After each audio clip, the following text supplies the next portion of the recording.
Alors, il y a une espèce d'hypocrisie extraordinaire entre ce que les gens disent et ce qu'ils font. Il y a des différences absolument énormes.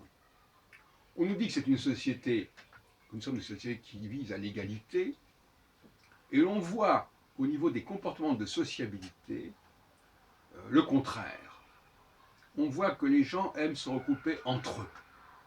Les femmes entre elles, les hommes entre eux, les Noirs entre eux, les Chinois entre eux, les Juifs entre eux, etc. etc.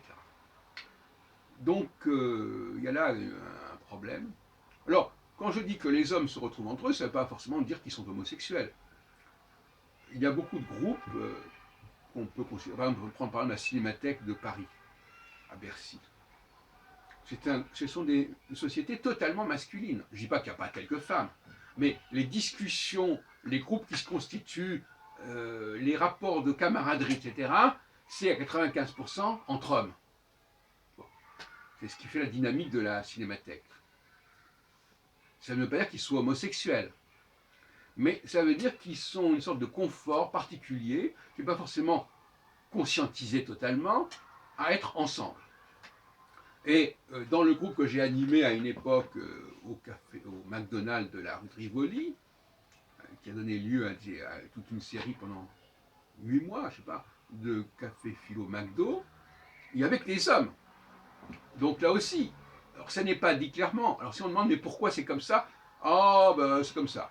Non, en réalité, c'est parce qu'il y a un mode de fonctionnement différent, il y a des valeurs différentes, qui sont des valeurs sous-jacentes, qui sont des valeurs instinctuelles, et les gens ont besoin de se retrouver entre les gens qui se ressemblent. Et à ce propos-là, j'en avais déjà parlé, mais je reviens là-dessus, il y a des signes d'appartenance. Même quand les gens n'ont pas la même couleur de peau, n'ont pas le même âge, ou je ne sais pas quoi, eh bien, ils vont essayer d'avoir un certain costume. Le mot costume renvoie au mot coutume. Hein.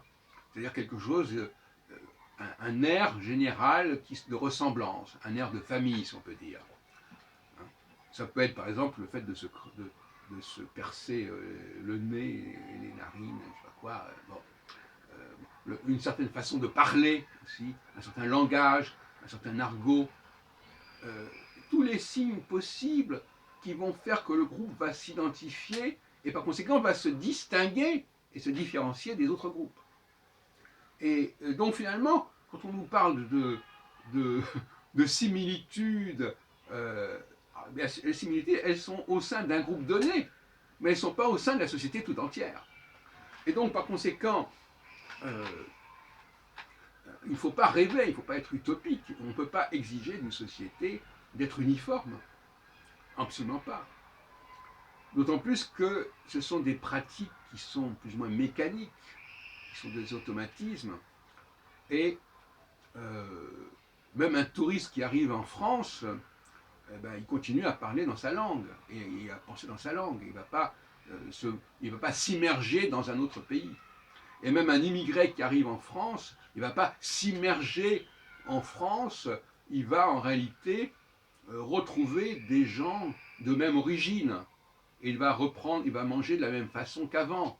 Il va essayer de restituer, de restaurer autant que faire se peut les pratiques qu'il avait avant.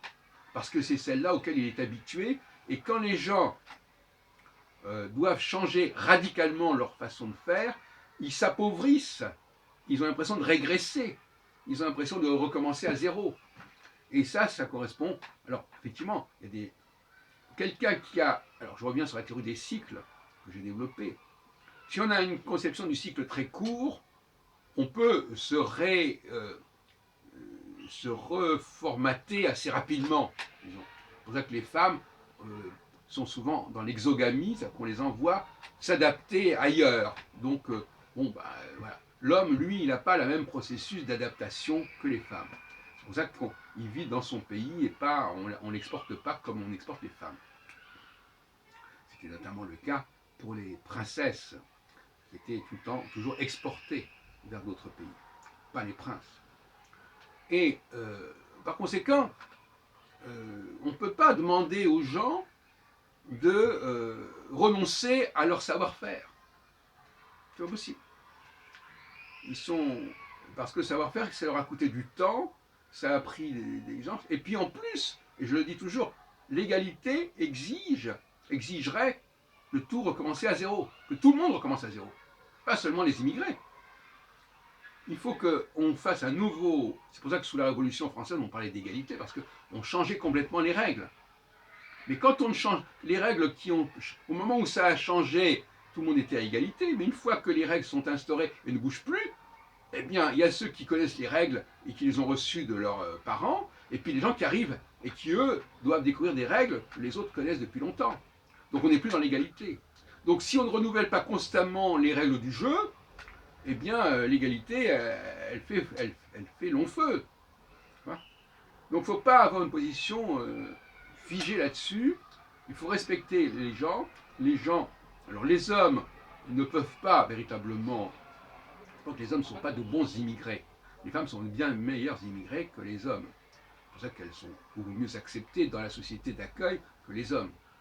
Parce qu'elles n'ont pas le même cycle. Quelqu'un qui a un cycle court, de toute façon, il n'a pas appris grand-chose et peut apprendre autre chose. Quelqu'un qui a un cycle long, il a mis beaucoup plus de temps pour approfondir les choses et par conséquent, il ne peut pas passer à autre chose comme ça si facilement. Voilà. Donc, faisons la part des choses. Il y a un problème de temps, il y a des habitudes qui sont plus ou moins ancrées et qu'il faut respecter. Et globalement, voilà ma conclusion, au bout du compte, les gens chercheront toujours à se retrouver entre des gens qui ont le même profil. Et ça c'est incontournable.